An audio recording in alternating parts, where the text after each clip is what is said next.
Scott faster. From Augusta, we're watching News 1226 at 11.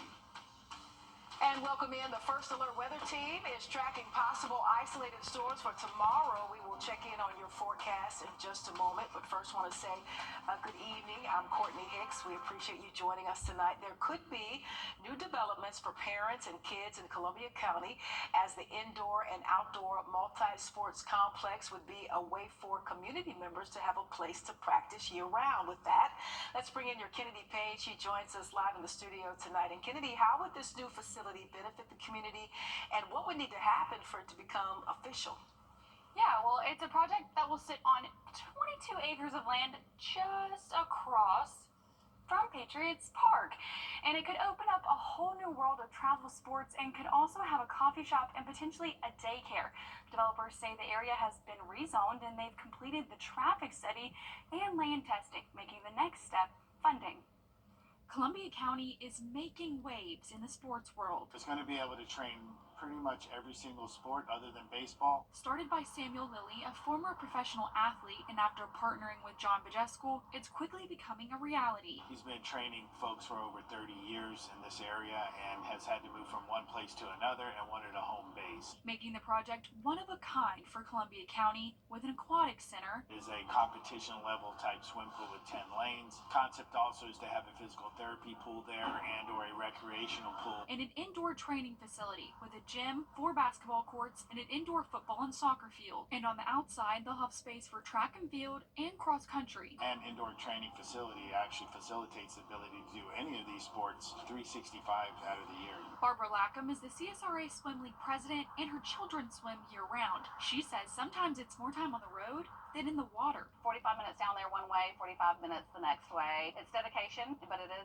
tiring. It's very exciting for me to know that I'll be able to have some more time at home with them, and they'll still be able to get a lot of school stuff done at the same time that they're training. Kristen Schlegel is a swim and lacrosse coach for Greenbrier High School. She says they need more space. The amount of growing that we've done over the last 10, 20 years, I just feel like we're due for our own facilities. You know, we're scrambling some days just to find a place where we could practice. She also says it offers more opportunities to students who want to play sports. The schools, especially like Harlem and Grovetown, they've really struggled to maintain a swim team because, you know, parents just aren't able to make that drive and that commitment. And if you are worried about potential traffic, Bajescu says there's plans to help ease it. They're going to put in a traffic signal that will go on Columbia Road right in front of the Patriots Park entrance, and they plan to widen the lanes on both sides. He says depending on the funding, they hope to see the project done within the next 2.5 to 3 years. Still a lot of growth going on in that area. Thank you so much for that report tonight, Kennedy. We appreciate you. And not only is the project Bajescu working on, you can also expect to see a new restaurant in Columbia County in less than a year if its development goes right. Now, the restaurant called Wrdw Rustic expects to break ground in May. It will be a standalone restaurant serving as a bakery in the day and a seafood and steak restaurant at night. Rustic, it is a Norwegian Scandinavian theme. Nordhaven really means Northern Harbor, and rustic is sort of a hint to the past. So we're trying to bring some of the past with the future, and it's going to be a combination of modern and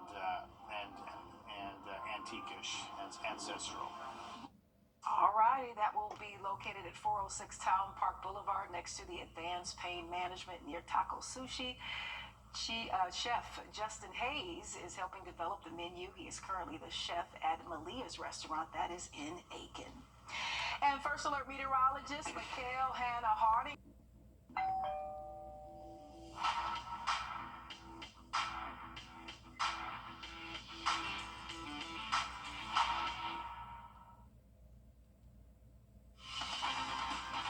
Live from Augusta, breaking news. Breaking news this morning, a pedestrian was hit by a train earlier this morning on Anthony Drive in Burnetttown. Aiken County officials say it happened just before 4 o'clock. Your Taylor Martin is live there now. She's been out there for almost 2 hours. So, Taylor, the scene appears to have cleared up. What have you seen since you've been out there?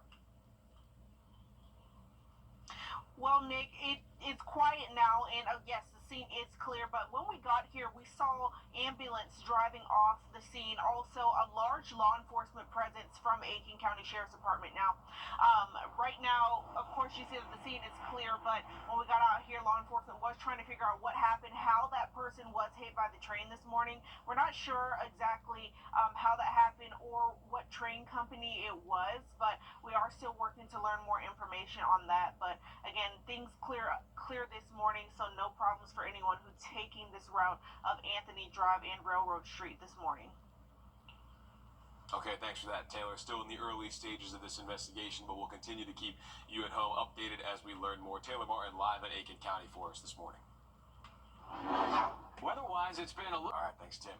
The Augusta National Women's Amateur officially tees off today, and Columbia County is making sure they're ready for the arriving patrons. There's a shuttle service available to patrons today. That starts at 7 o'clock. You'll need to go to Grace Baptist Church off William Few Parkway for that. Leaders are prepared for traffic and restaurants to see more people today and tomorrow the most. The first and second round of the tournament will be played at Champions Retreat. We found out some businesses call this the 13th month.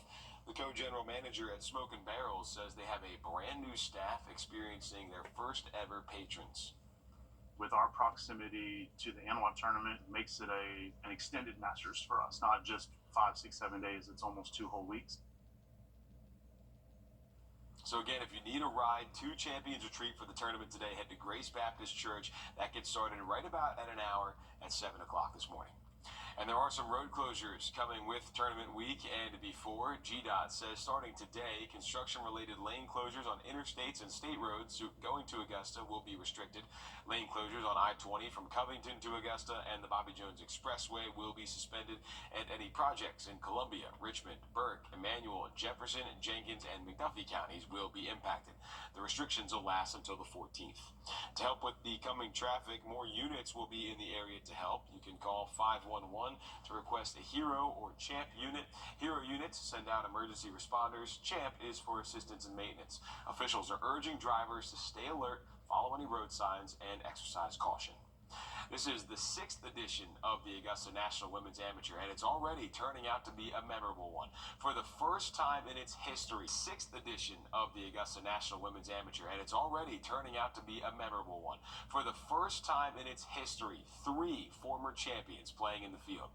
2021 winner Subasa Kashitani, 2022's Anna Davis, and the defending champ Lottie Woad all in the field, giving us another first, a chance for a 2-time winner or a repeat champion. Kashitani hasn't played in a tournament in almost a year. She withdrew from last year's tournament. Anna Davis hasn't made the cut to play the final round of this tournament since she won it in 2022. Her last 2 starts, she's had 5 penalties, the last keeping her a stroke shy of the 3-over line last year. Lottie Woad enters as the odds-on favorite to win a second time. She is currently number 1 in the World Amateur Golf Rankings. Since her win, she's had 10 top 5 finishes, including 8 straight top 3 finishes. All 3 women familiar with this course and know its challenges.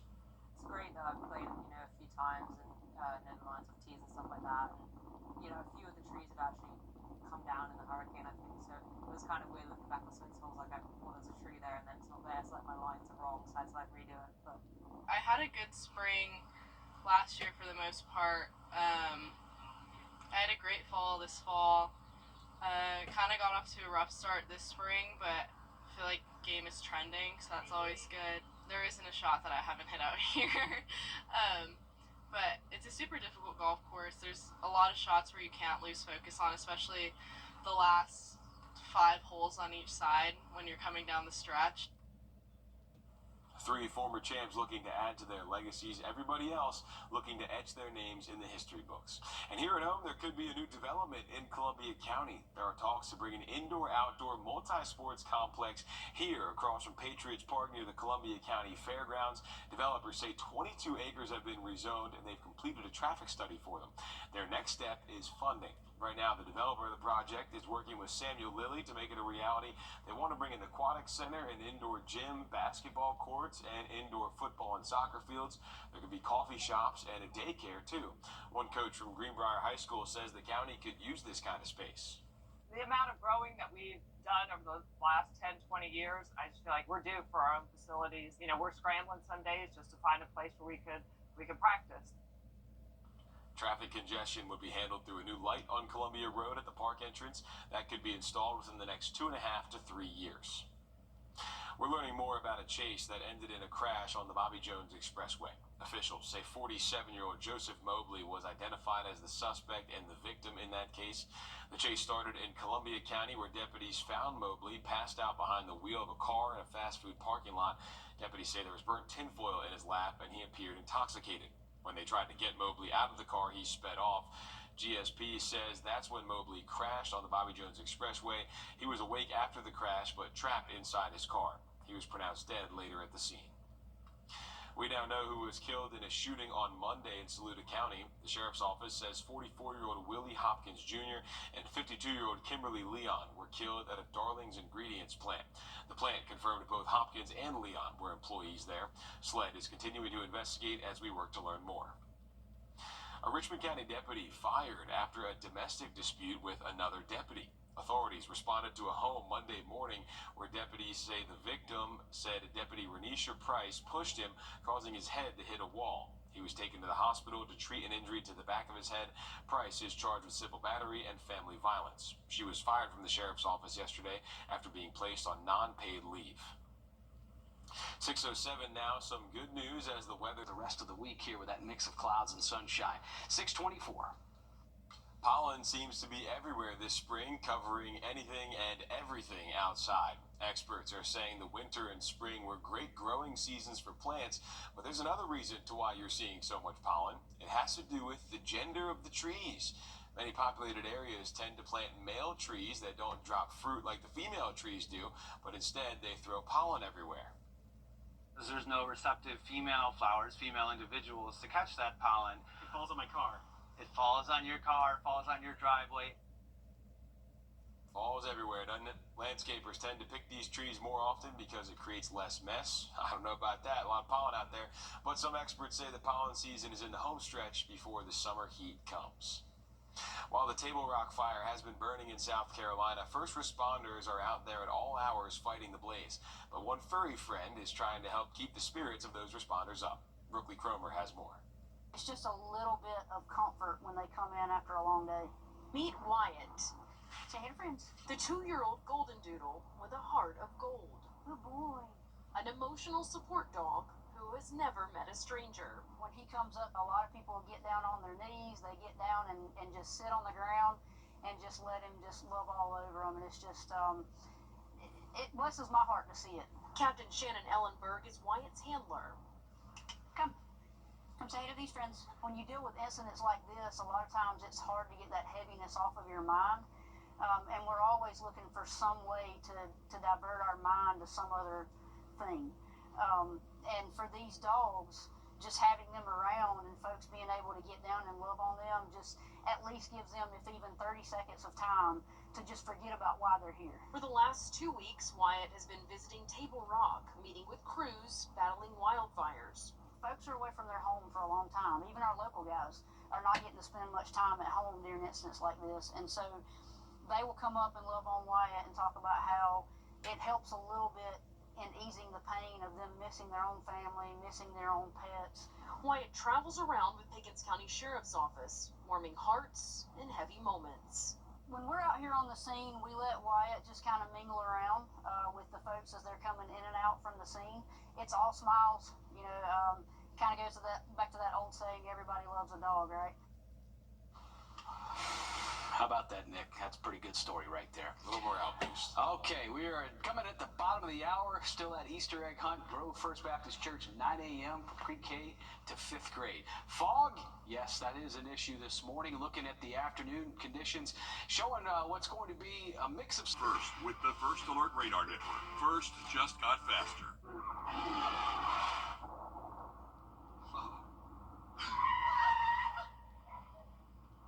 Eyes forward. Don't drive distracted. Live from Augusta.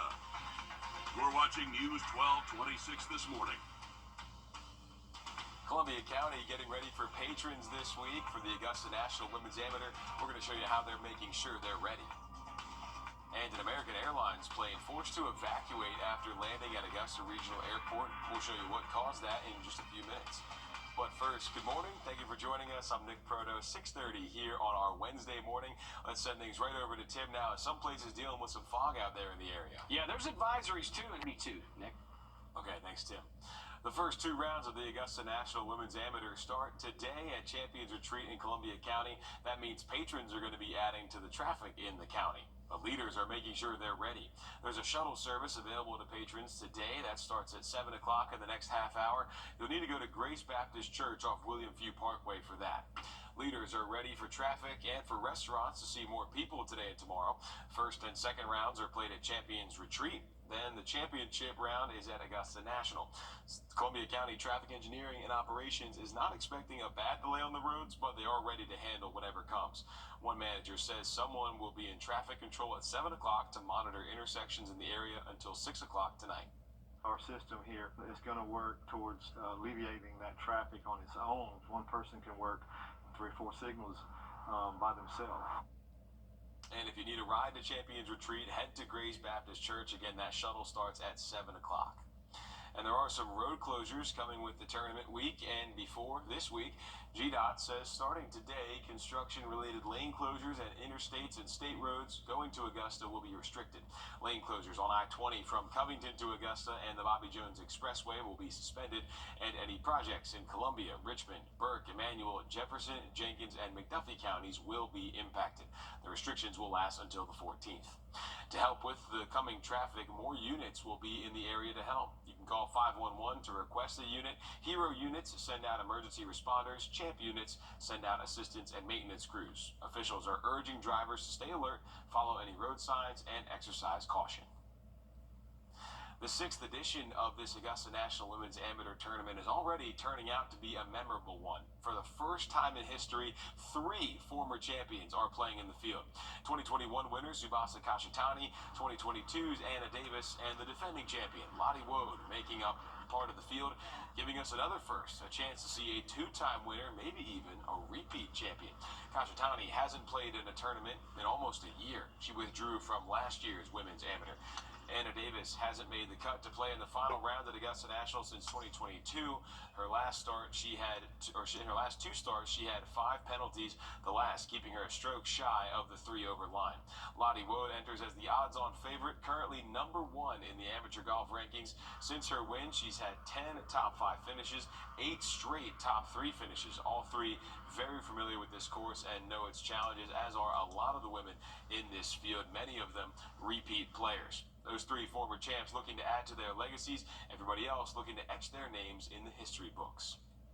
Some new developments in Columbia County could benefit kids and families. A new multi-sports complex could soon be coming to a piece of land across from Patriots Park.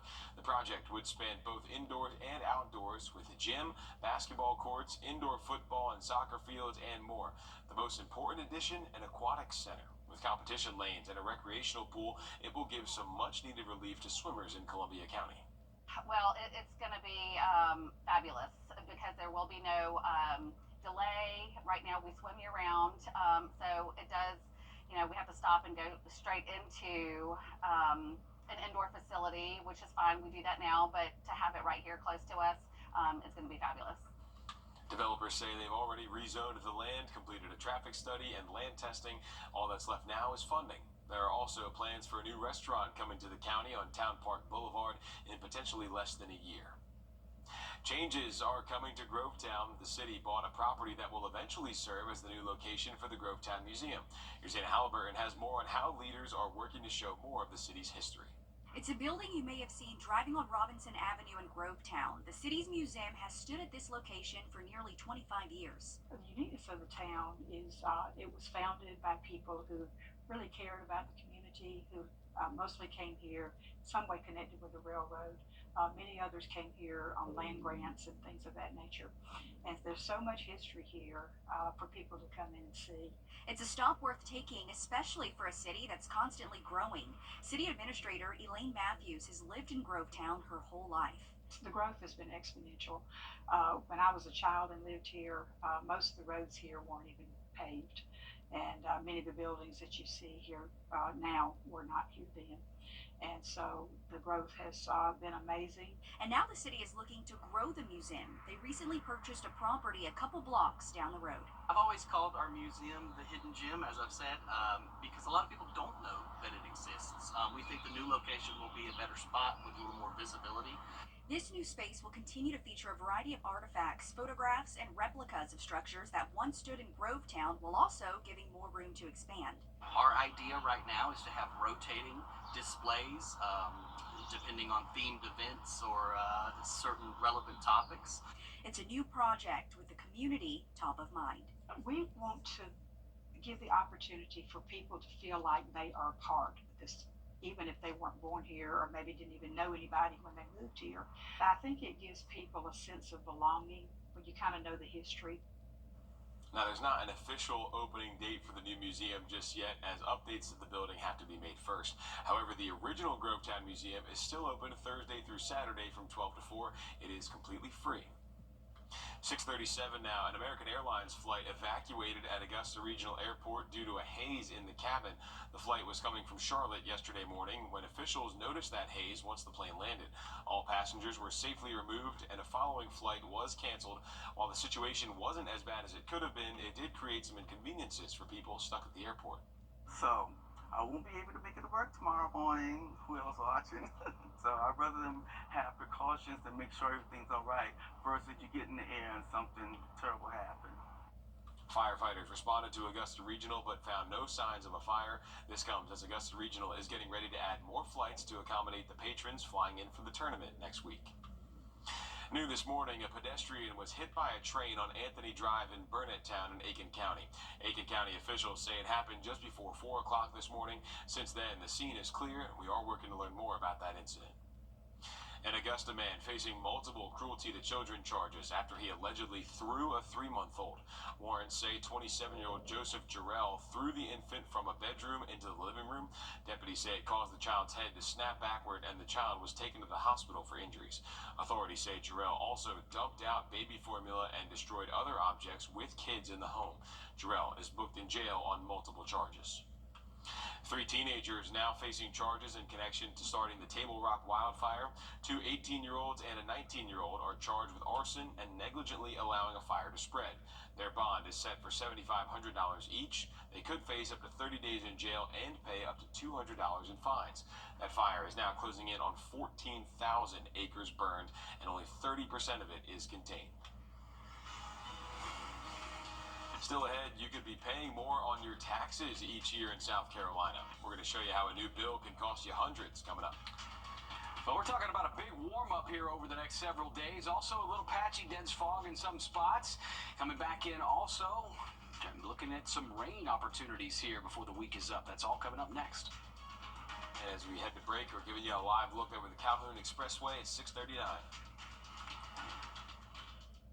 This is 90 degrees Saturday, Sunday still close to 90, but look at the drop in temps. We're not even close to upper 80s on Monday or Tuesday. Monday we still may have a few showers early in the morning. 73 will drop to 68 and cooler with sunshine on Tuesday. 6:46.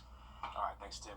More than half of all tax filers in South Carolina could see their taxes go up by an average of several $100s under a new Republican-backed proposal at the State House. That's according to a newly released analysis on a bill GOP leaders describe as a conservative revolution of South Carolina's tax system.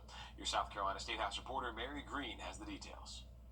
Right now, South Carolina has 3 rates for personal income taxes, and the top one is the highest in the Southeast.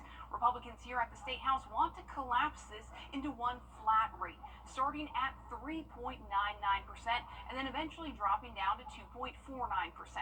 We believe everyone who has sufficient income should pay something for the services they appreciate living here and working in South Carolina. Under their bill, the 3.99% flat rate would go into effect in 2026. A newly released fiscal impact report on the plan found that at that point, around 60% of filers in South Carolina would see their taxes go up. That increase would be, on average, several $100s for people making between $10,000 and $150,000. Democratic Representative Gilda Cobb-Hunter says her concern is who ends up paying for this tax shift. I don't want to see working people winding up paying for tax relief that will simply reduce incrementally our income tax bracket. But Republican supporters of the plan note the tax shift begins at 3.99%, but wouldn't end there. It would gradually be lowered down to a final rate of 2.49%, at which point the fiscal impact report estimates 3/4 of all tax filers would see a tax decrease compared to now, and the rest would remain paying as much as they're paying now, but no more. That drop would happen as state revenues allow, so there's no definitive timeline for when or even if most South Carolinians would see a tax cut, a problem for some members of the ultra-conservative Freedom Caucus. What are the guarantees that we will meet those triggers quickly to bring relief to the people of my district who are already paying more than their fair share? I'll guarantee we'll get to the 2.49. It's all about fairness. We should have a simple tax system that is flat, fair, that everyone takes part in. We should not have a progressive income tax system where a group of the population is paying the entire tax while the other is not. Governor Henry McMaster shares that view in supporting a flat tax rate and says he expects the bill to change before reaching him. I want to see how it ends up before I speak on it, other than everybody ought to pay something for being in the state. House leaders expect to debate this bill on the floor next week. Governor Henry McMaster has told lawmakers he wants this bill on his desk by the time the General Assembly wraps up its work here in early May. Reporting from the State House, I'm Mary Green. Republicans say this bill would not raise other taxes like sales and property taxes to pay for this income tax reform. Instead, they say the state will simply reduce revenues. For the first time in more than a decade, South Carolina sees a drop in overdose deaths in 2023. Officials say the last time that happened was 2012. 2023 saw a 6% decrease in deaths compared to 2022. In the entire state, there were 2,157 drug overdose deaths in 2023. Here in Aiken County, officials have seen an uptick in drug overdose deaths. In 2023, the county had a total of 100 deaths from overdoses, with fentanyl killing nearly 80.